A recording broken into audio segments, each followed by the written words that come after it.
Nilinaw ni PNP Chief General Nicolas Torre III na hindi absolute ang ipinatutupad na 5-minute response policy, kundi nakadepende sa aktual na sitwasyon sa isang lugar.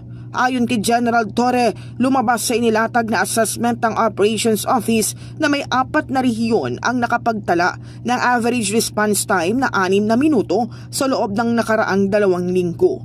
Aniya, nauunawaan niya ang mga hamon lalo na sa mga liblib na lugar.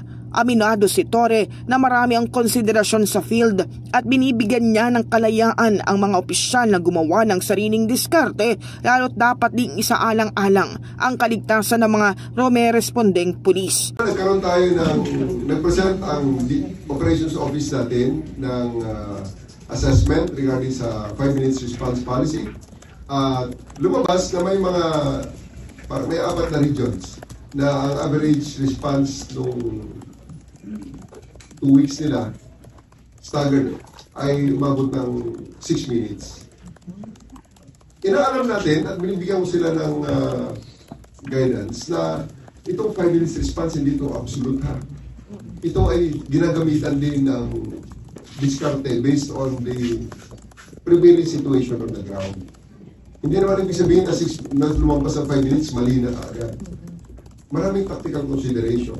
Kailangan ng commanders on the ground ay tama ang assessment at tama ang responde at sistema na pinapatupad. Ang bottom line lang, the police will come in reasonable time.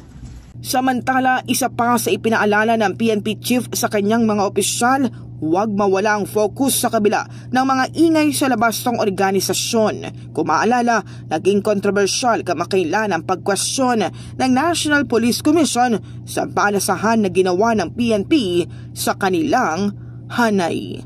In the heart of changing lives, ako si Brigada Kath Austria ng 15.1 Brigada News sa FM Manila, the Music and News Authority.